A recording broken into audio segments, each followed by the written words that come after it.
BookTube. Today I'm going to do the first video of the hashtag STRIKEBACKVIDEOATHON.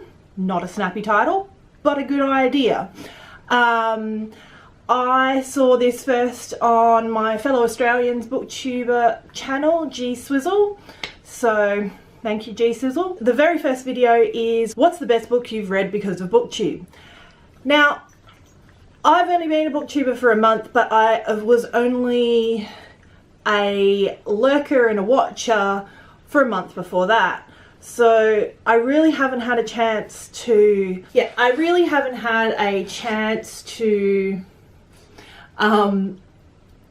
get many of the books that I've been recommended yet read.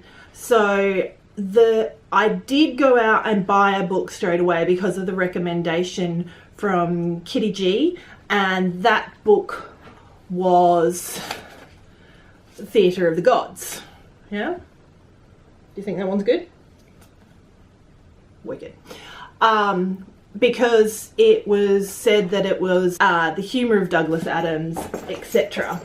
Yeah, I'm hoping this is brilliant because in my head I've hyped it up a little bit. Might be a bad thing, but hey, we'll see how it goes. So instead of talking about all the books that I've read and the great books that I've read because of BookTube, because I just haven't, I was going to talk about my experiences with being recommended books. I've had some really, really good ones and I've had some really, really bad ones. I didn't really know anyone who was a reader in primary school and most of high school. When I did find some move schools, found some people who were also readers.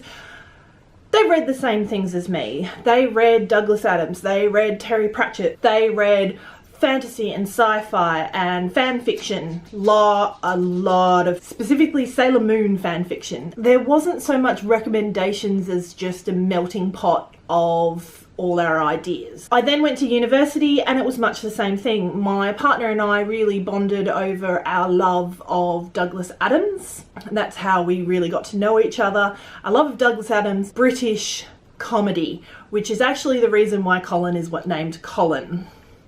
Thank you, Blackadder. My best friend read a lot of Discworld and I still haven't forgiven her, especially since Terry Pratchett died, that before we really knew each other well, she went and got her book signed while he was here and I had no idea it was happening. This was before Twitter. She would recommend me books, but it was all within the genres that I already said. No, oh yeah, I know that author. And when I started out working, I worked at a jewelry company and I got recommended a book that I went out and bought with a Christmas voucher because I thought I was going to love it, and it was the worst trash I had ever read in my life. This is an unpopular opinion because I know this is a lot of people's favorites out there on BookTube, but Twilight, I hate it, which is unusual because as you can see over my shoulder here, I have the True Blood series. I've just started reading the Anita Blake series. I have read Anne Rice, all of these things. I love vampire things, so I'm like, yeah, I'm into it. Vampire. No, they are not vampires. Don't even, no. Vampires don't sparkle, they burn. I believe I read 6 chapters and threw it across a room. It's one of the very few books I've ever in my life actually thrown out. So for years I took no recommendations from anyone other than close friends and people I knew their reading habits of. Fast forward a few years, I became a teacher, and in my second year of teaching I met a girl in a year 11 class. Hello, Veronica. She's now out of school. She's in her early 20s. Someone who I really should have realized the recommendation would stand its ground, because she walked in with a laptop cover that was painted up as Sick Sad World.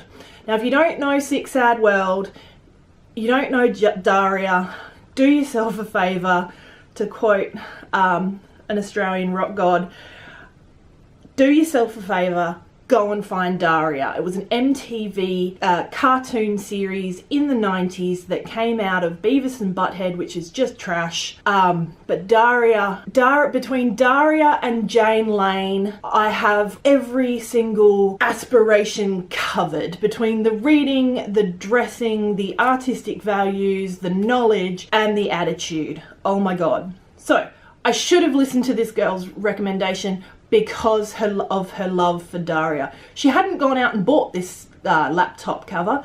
She painted it herself. She recommended me Hunger Games. And I went, oh, that's very nice. You know, you're a 16-year-old. You haven't read enough.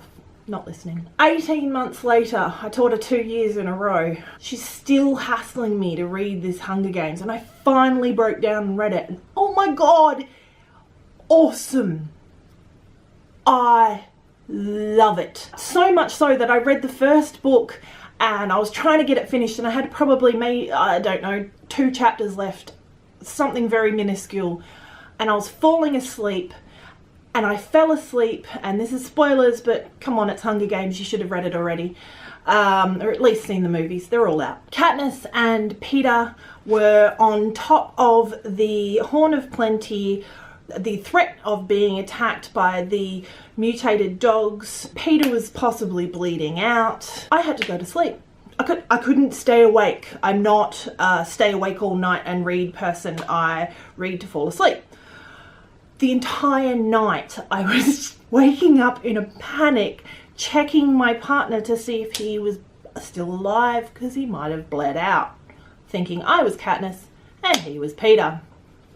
Don't ask me, but it had a monumental effect on me.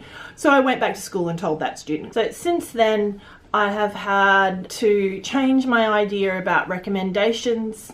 I take them all with a pinch of salt and see what they're actually going to come to. That's my Strike Back Videoathon hashtag for the 22nd. Hopefully it'll be up on the 22nd. It will be up on the 22nd later in the world date, but it might not be up on the 22nd Australian date.